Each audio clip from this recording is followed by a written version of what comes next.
All right, so far this has been pretty qualitative, right? We've just talked about defining the set of things that can happen. We haven't talked about how likely something is to happen, but of course that's what we want to do in probability, is give sort of a quantitative feel for this so we can actually make predictions and estimates.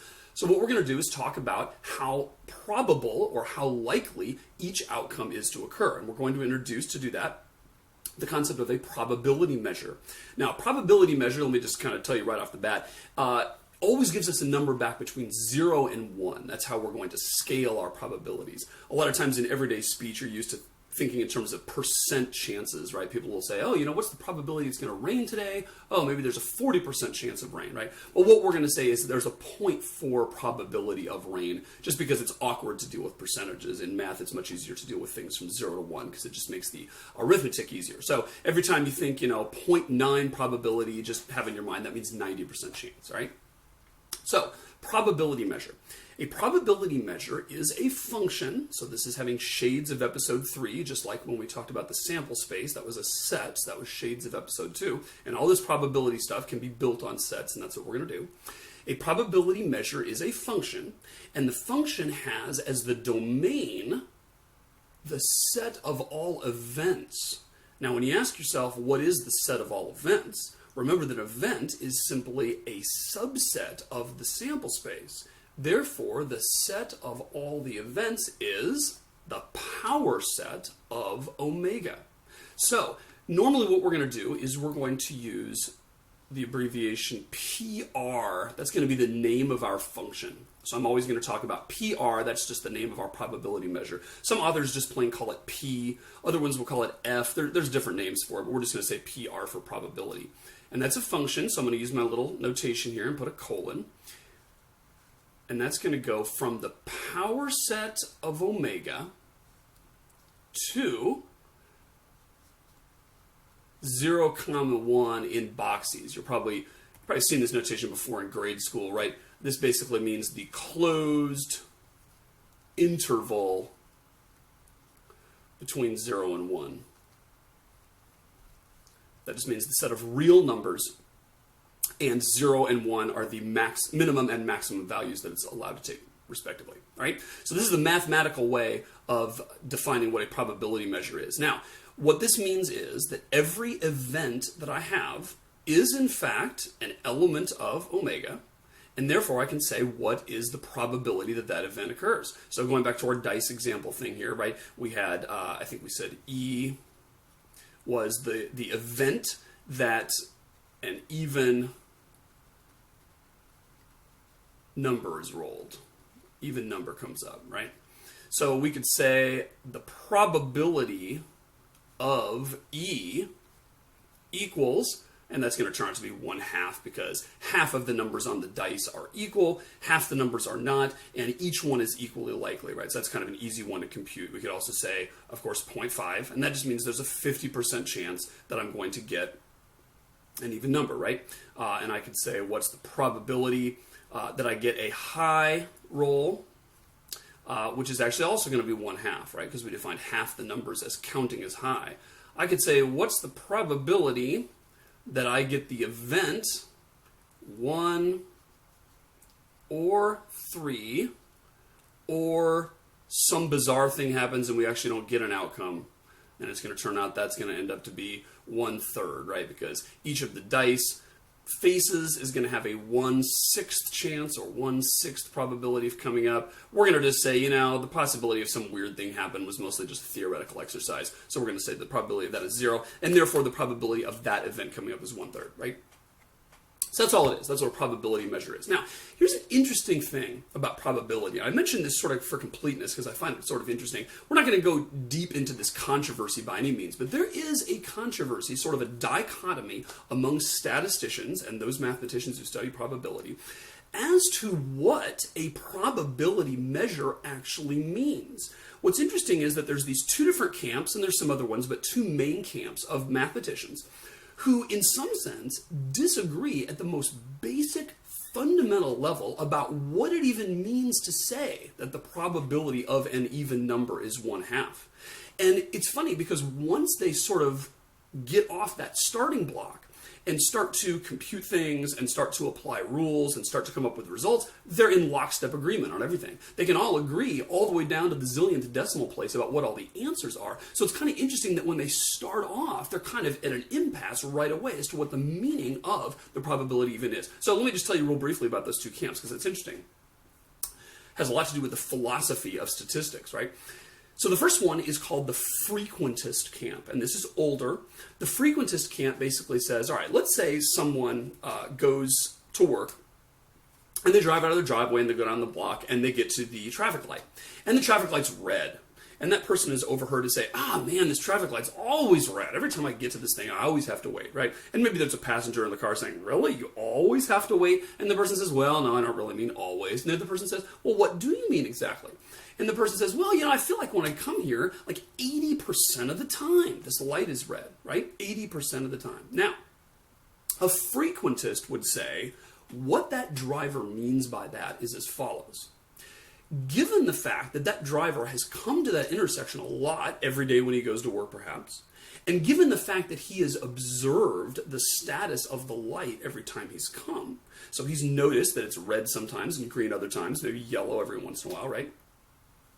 He has built up in his mind a collection of data. And a frequentist would say that when we say that the probability that that light is going to be red is 80% or 0.8, what we mean by that is that the long run outcomes over time, 80% of them are red. So basically it's a statement about an ongoing experiment. We're saying we've collected a bunch of data, and of all the data points we've gotten, all the different times I've come to that traffic light, 0.8 of them, or 80% of them, turned out to be red. Green maybe is 0.2 or maybe 0.19, and yellow is 0.01 or something like that, right? And that is what probability means. And then if you don't have a repeatable experiment like that with independent trials where we've actually measured how often one thing occurs as opposed to something else, then it doesn't even make any sense to talk about probability. That is what a frequentist would say. So if you look at this in notation, what they would say is that the number of times that E occurs, and we're going to say E is just any event here, so any set that's a subset of the sample space. If you just count the number of times E occurs and divide that by the number of trials, and trial, again, is a very experimental sounding word, and I don't mean to imply that it's always a scientific experiment, but it's some point at which there was an opportunity for an event to occur, basically, right? So anytime that an outcome was drawn from the sample space, that's considered a trial, right? And so what a frequentist would say is that as the number of trials gets higher and higher and higher, that this number converges on the true probability that E is going to happen. So basically, if I want a really accurate estimator of how likely E is to occur, I need to collect a bunch of data on a bunch of trials, count how many times E occurs, divide, and boom, and I got it. And again, the frequentist would say that is what probability means. And don't be talking about these sloppy notions of probability unless you have a trial where there were certain outcomes that were possible and you counted how many times they did occur in the past. All right. Now, contrary to that is a different school of thought, which is called the Bayesian school. And we're going to talk a little bit later on in this episode about Bayes' rule and some things that are sort of consequences of that.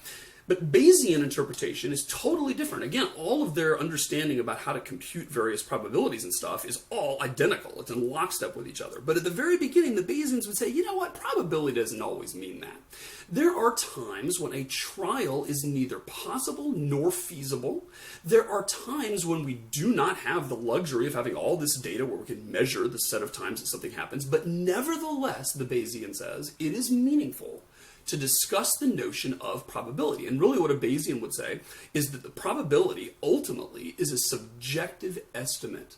It is simply someone's personal understanding of what's the chances that something's going to happen. So let me give you an example. Let's say you're going to ask a girl to marry you, okay, as I did once. Way back in the day, I took pretty little Rachel K out to dinner, and I asked her to marry me. Now, of course, I thought about what was going to happen before then. My hands were sweating, and I had picked out, the best possible red rose to bring and all this kind of stuff in order to maximize my chances. But I was thinking, what's the probability that she's going to say yes? Because obviously a huge amount of my life in the future is going to depend on this, so I want to sort of size it up. Now, when I went there, if someone would have asked me, and no one was there to actually ask me this quantitative question, but if they had, I probably would have said, we've sort of talked about it, and I really think she's going to say yes. I think there's like a 0.9 probability, right? 0.9 probability, 90% chance that little pretty Rachel K is going to say yes. Now, that does not mean that I had asked her to marry me 100 times in the past, and 90 times out of those 100 she had said yes, right? That isn't even possible to do. I can't ask her more than once. I mean, there's only one shot at this, right? That's why I picked out the best rose and kind of put on my, best sweet smell and stuff and everything to kind of maximize my chances, because there's only one opportunity here, right? So the question is, what does it even mean to say that there's 90% chance that it's going to happen if I don't have any data? And in fact, this sample space of yes and no is only going to be drawn from once.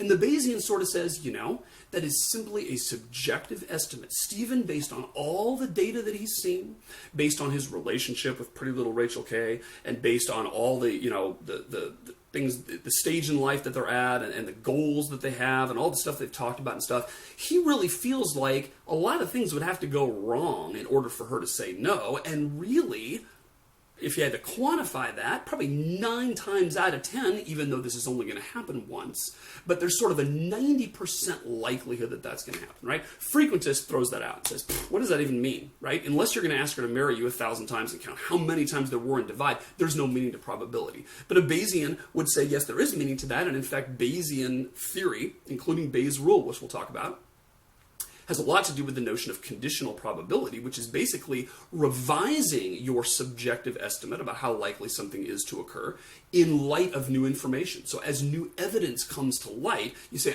maybe that's less likely, maybe that's more likely, right? But ultimately, it is simply a subjective, quantitative estimate of how likely something's going to happen. So I actually and pretty Bayesian at heart, and maybe that came through in my explanation. I probably didn't do justice to the frequentist, but, it's just interesting to me that, like I said, once you get off the cuff as to, like, what it means, and just sort of say, well, we've defined this probability measure that's going to give us some number between 0 and 1, then everyone seems to agree. But there's sort of this philosophical dispute at the outset about what the meaning of the thing is. So, interesting thing. Let's talk about some rules of probability measures. So it turns out that not just any function will do. Suppose someone said, my wife's having a baby, and she's in there right now, giving birth. Maybe this was back in the day before husbands went to the delivery room, right? And we're sort of just letting the women handle it or whatever. And, somebody said, well, do you think it's going to be a boy or a girl? And let's say the guy says, well, I'm thinking there's a 60% chance, that it's going to be a boy. And the person says, oh, really? So, you think it's more likely that you're going to get a boy or not? And the guy says, what do you mean more likely than I'm going to get a boy? That's not true at all. I mean, in fact, I'm going to say that I think there's about a 70% chance that it's going to be a girl. Suppose the guy said that, right? We know he was an airhead. And that's because the percentages have to add up to 100%, right? We know that something is going to happen. We're either going to get a boy or a girl, and also we're not going to get both. We're not going to get a half boy, half girl. And therefore, even if the probabilities aren't the same, if the guy says, I'm really feeling like a girl today, I'm really thinking it's going to be a girl that we have, and he says there's a 75% chance there's going to be a girl, there still has to be a 25% chance that there's a boy, right? There can't be a 35% chance there's going to be a boy or a 0% chance there's going to be a boy, because it just doesn't make sense. So to even qualify as a valid probability measure, there are certain quantitative rules that must be followed, and that's one of them. And that is that the probability of the sample space itself has to be equal to 1.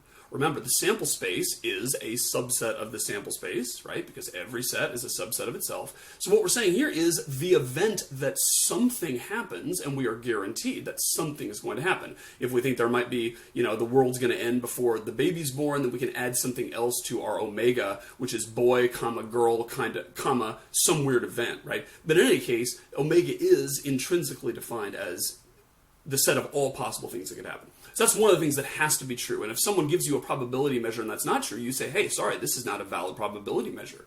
It's a function perhaps, but it's not a valid probability measure. All right, here's another one. These are all really intuitive, I think. The probability of any event A happening has got to be greater than or equal to 0. And that's true for all events A that are a subset of omega, right? So if somebody says the probability that that traffic light is going to be red is negative 0.5, you can just blow them off as an idiot, right? Because that doesn't qualify as a probability measure. All right, next one. The probability of A union B, so these are two different events. A is some subset of the sample space, and so is B. The probability of A union B is going to be equal to the probability of A plus the probability of B if A and B are mutually exclusive. This turns out to be really important and also the subject of a lot of fallacies when people make probability mistakes. A lot of times they're assuming that the probability of A plus the probability of B is always going to be the probability of A union B, regardless of whether they're mutually exclusive. And they must be mutually exclusive in order for this to take place. And we'll see an example of that later. By the way, another word for mutually exclusive is the word disjoint. So sometimes you'll hear me saying that and also see other authors saying that. That simply means that those two sets have nothing in common, right? So yet another way of saying that is that A intersect B is the empty set. Now it turns out that if A and B are not mutually exclusive, then you can actually fix this up. And the way you fix it up is you say, well, the probability of A union B is equal to the probability of A plus the probability of B. And then I'm going to subtract off the intersection. Whoa. It's supposed to be a intersection line. Boy, that was really ugly. Let me write that down here again. Probability of A intersect B. That's the thing that we're subtracting off here.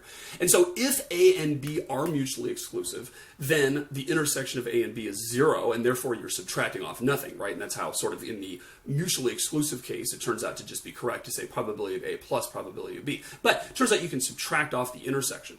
So what's the probability that some certain thing happens? And that thing is the union of two different events. Well, we can figure out the probability of A, probability of B, and just add those together. But then we subtract off the probability that the thing that happens is a member of both events. And that fixes up the math so it works. All right, a few others here. Again, these are all super obvious, I think. What's the probability of the empty set? That's 0. So again, the empty set is also a subset of omega. The empty set is a subset of every set. And so that's the probability that nothing happens. And of course, we're going to set that equal to 0. All right, then we have the probability of A complement. So remember, A complement is the set of all things except A. And there was this interesting thing with the domain of discourse, right, where we said basically that A complement, we're going to define that as omega minus A, where minus is the partial complement operator, right? So we're going to take the set of everything that could occur, and we're going to subtract off the things in A, and that's going to leave us with not A, right? So the probability of not A, that's how I pronounce this a lot of times. Instead of saying A complement, I'll say not A, but that's really the same thing. I'm just kind of being sloppy. That is going to be, and you can probably figure this out, 1 minus the probability of A. And the reason for that, of course, is that if there is a 60% chance of having a girl, there must be a 40% chance of having a boy, right? The probability of not an event, in other words, the probability of something happening other than what that event is defined to comprise, is simply 1 minus that, so that the probability of A and the probability of the complement of A add up to 1, right? And that's sort of a corollary of this that, again, is very easy to see. Probability of A plus the probability of everything except A has got to be equal to 1. And again, that's simply because A union not A is going to be omega, right? Everything is either going to be in the A event or it's not going to be in the A event. All right, and then last one here. These are not all primitive, by the way. Some of them can be proved from the others.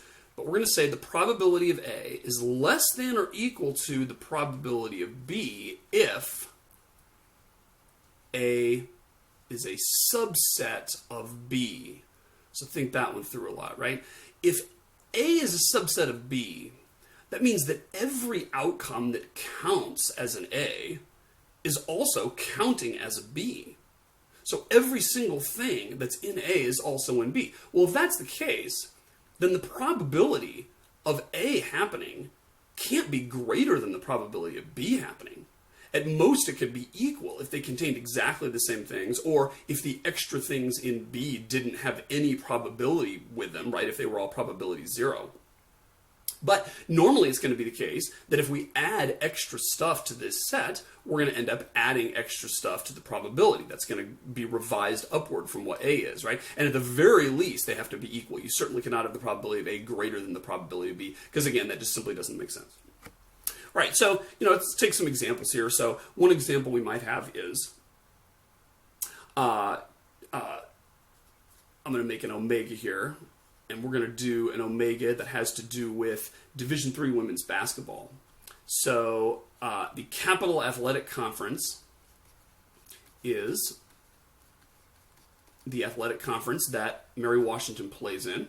And, of course, their women's basketball team is one of the best in the country and is year after year. So a lot of us are real excited about rooting for them. I'm going to list here all of the teams that might win the CAC championship, the CAC crown, next year. Christopher Newport now in our conference, which to me, I think makes this the strongest conference in the nation for women's basketball. I think it's the top Division III conference for women's basketball. Wisconsin Intercollegiate Athletic Conference would be maybe the other one that would compete for that. But now that Christopher Newport's come in here, the thing is loaded. Of course, we still have York. York won the championship last year with their Fab Five. Tons of all-conference players, all of which have graduated, thankfully. There's also Salisbury. There's St. Mary's. There's Wesley. There's a couple others. I'll just list one more. I'll just list Frostburg. So if we want to know what's the probability that each one of these teams wins the conference championship next year, we could assign probabilities to that. Now, again, this is very Bayesian, right? Because every team is different. There are players that have graduated, in particular from Mary Washington. Sam Partonen and Abby Diop graduated last year. So, that's going to be a blow to them. Although Mary Washington's team is always so strong and they're so well coached, and there's evidently a couple recruits coming through, one of whom's just a lights-out three-point shooter. I'm going to go ahead and be optimistic here, and I am sort of biased. I'm going to say 0.4 is the probability that Mary Washington wins the Capital Athletic Conference and regains it from 2 years ago, right? Marymount, always huge, always tough. I'm going to give them a 0.2. Caitlin Fisher has graduated, thank God, after plaguing the conference with her three-point shooting and just uncanny court vision for many years. But now that she's gone, I think that UMW has the edge over them, but they certainly are very, very much in the mix. Christopher Newport, amazingly tough. Remains to be seen how their new coach is going to work out. I'm going to give them a 0.1 here. York, again, Aja Walford, Brittany Hicks, all of them graduated. Betsy Whitman always puts out a good product, so I'm still going to give them something and say they're 0.1 likely to win, but certainly not as high as they were last year when they were a top 10 ranked team. Salisbury, normally not in the mix, but they are really a sleeper team. They've got Sarah Sipe and Anna Hackett both coming back after breakout seasons. I'm going to give them a 0.1, and I'm going to say that there is a very legitimate chance that they could end up surprising some people and end up taking the crown, going to the NCAAs.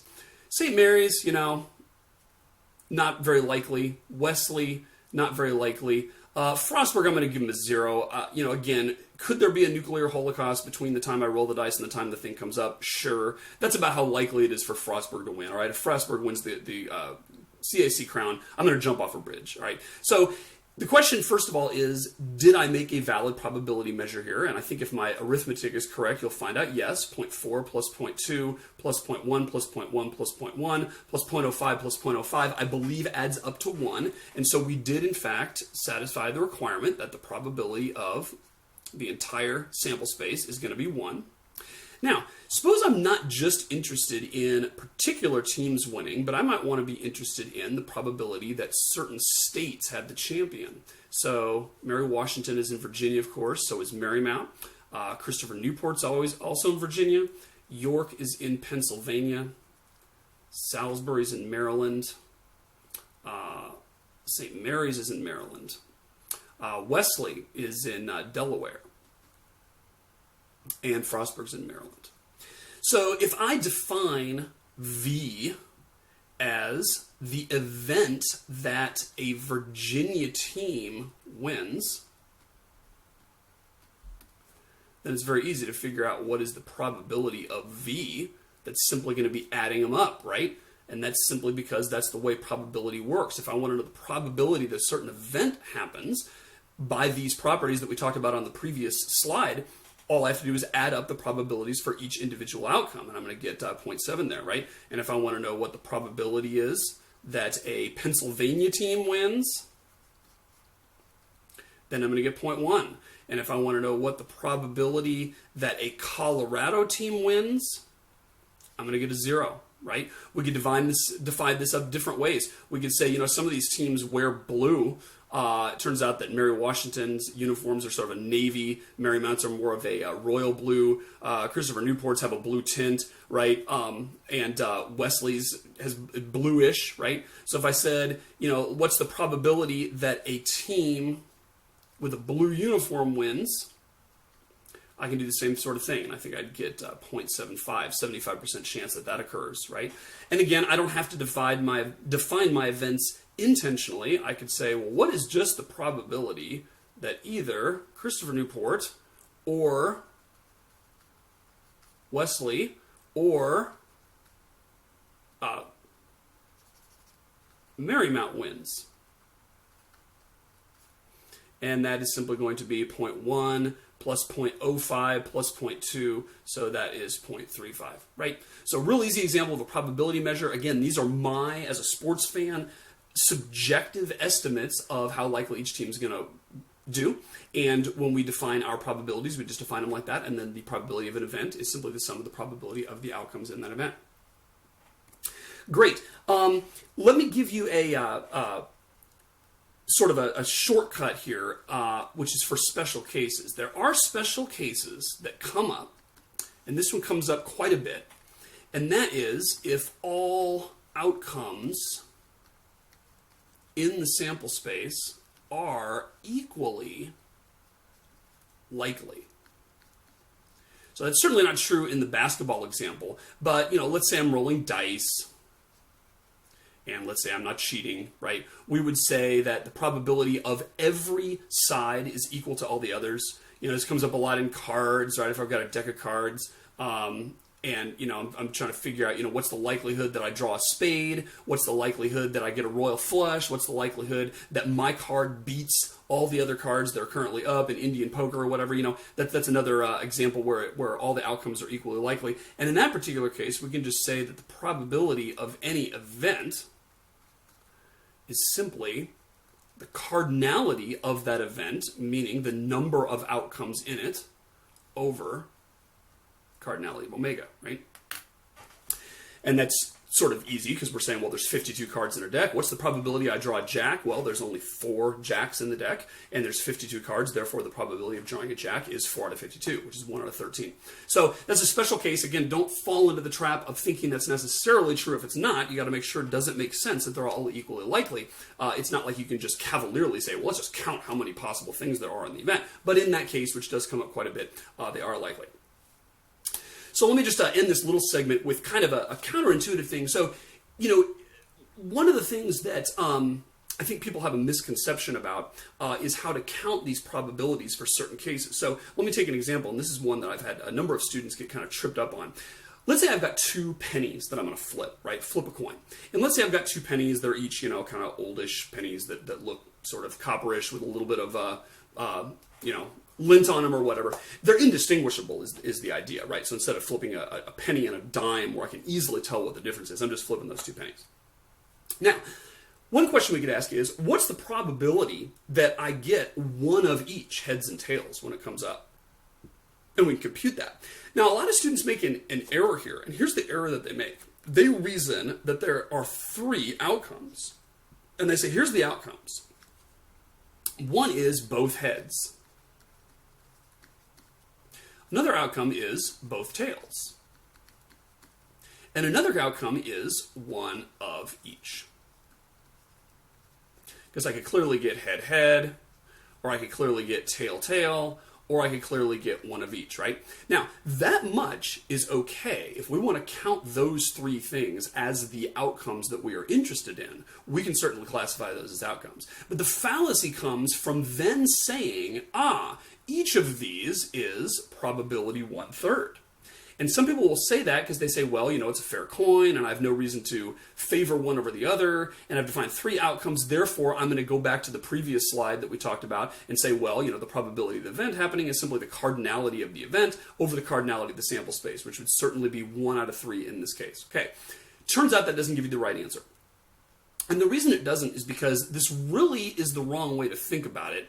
The right way to think about it is that there are 4 possibilities. I can either get head-head, I can get head-tail, I can get tail-head, I can get tail-tail.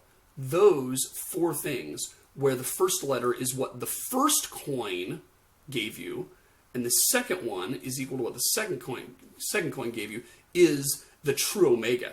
And so if you look at this, you will realize that there's actually a 50% chance of getting one of each. And that's because the probability for each of these is equally likely. That is maybe obvious, maybe not. But, as long as the coins are not weighted, then what I'm saying is I can get either a head or a tail for the first one. And then regardless of what I get for the second one, I can either get a head or a tail for the second one. And since each of those is equally likely, I end up getting 4 events. Each one is equally likely. And so when I say, what's the probability of one of each,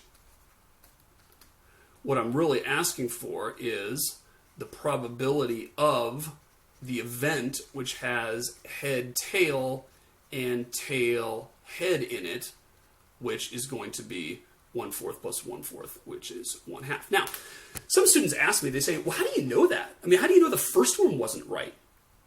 Why is it that you can say you have to count a tail on the first one and a head on the second one as a different outcome than a tail on the second one and a head on the first one? And again, the answer is you don't have to count them as different outcomes, but don't think that each one in that first blue omega is equally likely. But people say, how do you know that's the case? Well, I can argue on theoretical grounds.